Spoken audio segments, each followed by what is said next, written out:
Lunes 9 de marzo está reunido este mediodía el Consejo de Ministros convocado por el presidente Yamandu Orsi. Esto se desarrolla en Torre Ejecutiva y entre los temas previstos figuran la creación de un Ministerio de Justicia y Derechos Humanos y un nuevo proyecto de ley de empleo juvenil. También se informaría sobre los avances en algunas iniciativas planteadas por el Poder Ejecutivo para este año, entre ellas el Plan Nacional de Seguridad Pública. Orsi, en tanto, participará mañana de la inauguración de la cosecha de arroz en Cebollatí y el miércoles tiene previsto viajar a Santiago de Chile para asistir a la asunción de José Antonio Kast como mandatario. La guerra en Medio Oriente entró en su 9º día, disparó los precios del petróleo este lunes. El precio del barril Brent, el que es de referencia para Uruguay, se disparó más del 15% este lunes, supera los $107 por barril. Es el valor máximo desde julio del año 2022 y la situación responde a los temores de suministro tras esta escalada bélica. El gobierno informó hoy que el 82% de los compromisos asumidos en materia de género en 2025 ya fueron cumplidos o se encuentran en proceso de implementación. El dato fue presentado por el Instituto Nacional de las Mujeres durante el acto oficial realizado por el Día Internacional de la Mujer. ADEOM realiza este lunes un paro de actividades desde las 9 de la mañana para concurrir al Ministerio de Trabajo a una reunión tripartita con autoridades de la Intendencia y allí el objetivo es encontrar una salida a este conflicto que mantienen por la negociación colectiva. Persisten las diferencias sobre los criterios de ajuste salarial y la presupuestación de personal.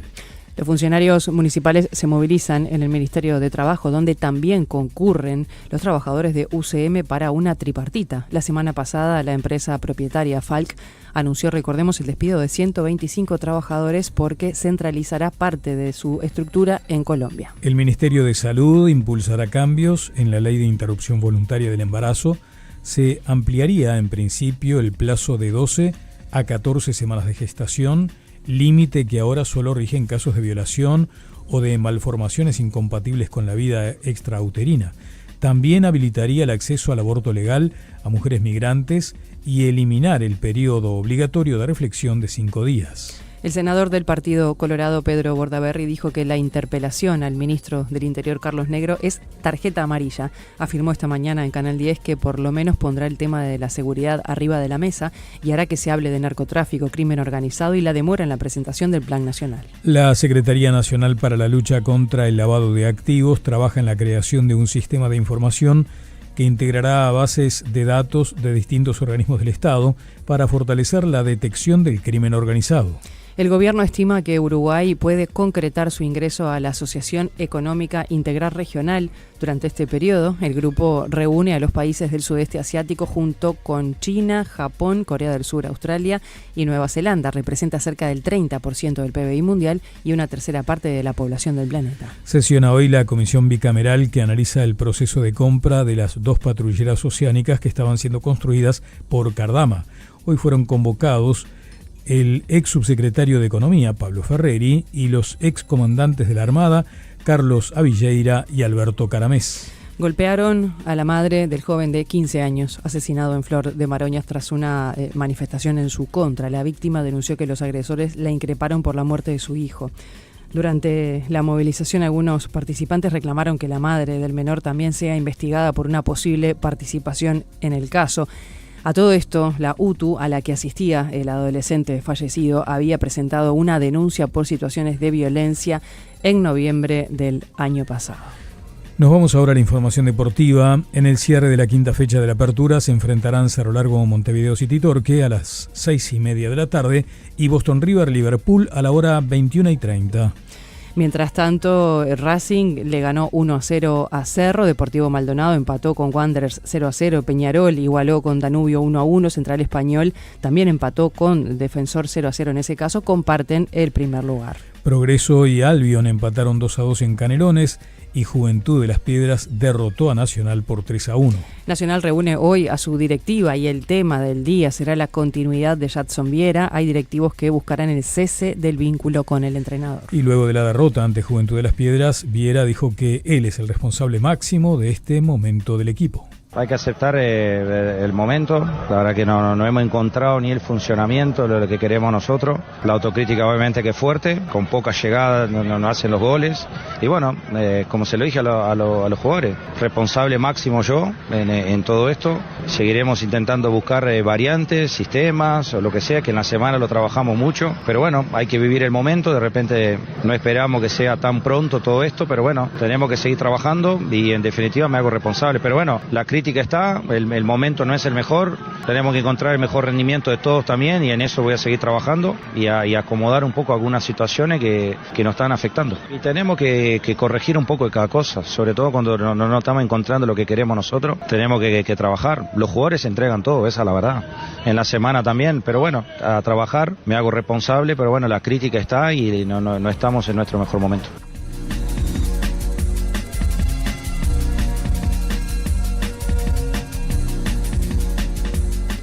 Fernando Muslera y Agustín Canovio fueron reservados por Marcelo Bielsa para la próxima fecha FIFA de la selección nacional. Muslera, de 39 años y actual arquero de Estudiantes de La Plata, vuelve a la Celeste tras no ser convocado desde el Mundial de Qatar 2022. Por su parte, Canovio, futbolista del Fluminense, también integra la lista de reservados tras su última participación con la selección en la Copa América del año 2024. Uruguay disputará 2 amistosos en esta ventana internacional, el 21 de marzo ante Inglaterra en Wembley y el 31 frente a Argelia en Turín. Irak le pidió a la FIFA postergar su partido de repechaje rumbo al Mundial 2026 debido al cierre del espacio aéreo por el conflicto en Medio Oriente. La selección iraquí tiene que enfrentar el 31 de marzo al ganador del cruce entre Bolivia y Surinam por un lugar en la Copa del Mundo.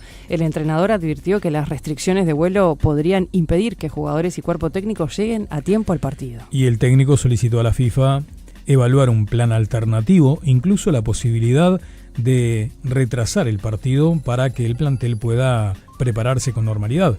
Irak busca clasificarse a un mundial por primera vez en 40 años.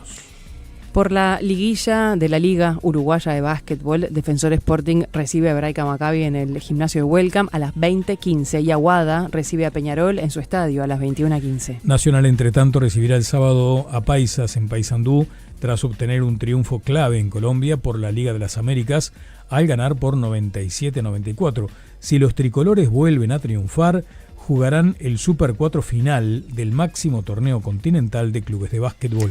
Uruguay le ganó a Gales 3-2 de atrás en su segundo partido por el repechaje clasificatorio al Mundial de Hockey Femenino que se va a disputar en agosto de este año en Países Bajos y Bélgica. Es el inicio, vamos al inicio de la nueva Fórmula 1. Mercedes-Benz se quedó con los 2 primeros puestos del Gran Premio de Australia. Russell llegó primero, Kimi Antonelli, el juvenil, segundo.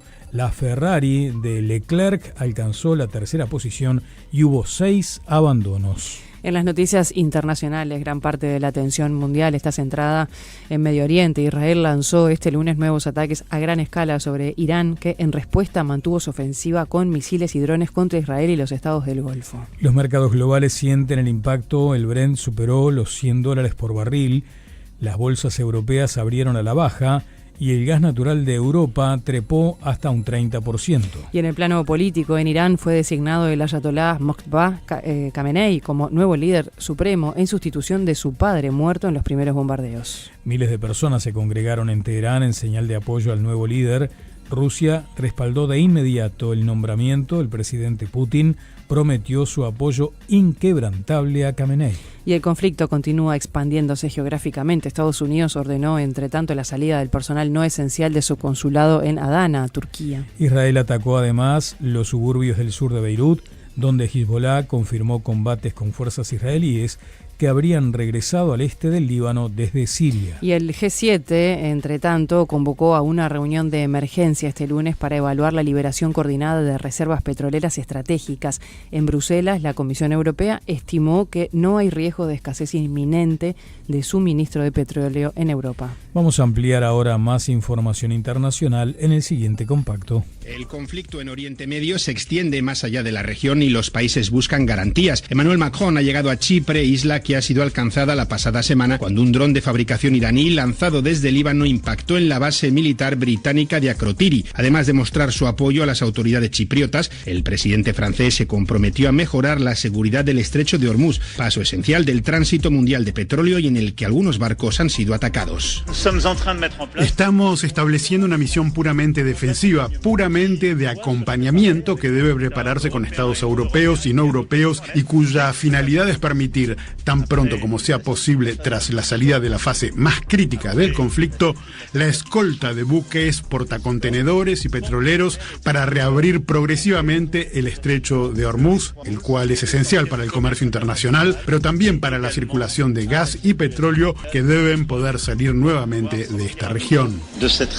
Por su parte, Turquía informó este lunes de que sistemas de defensa de la OTAN interceptaron en su espacio aéreo un misil balístico disparado desde Irán. Es el segundo incidente de este tipo en 5 días.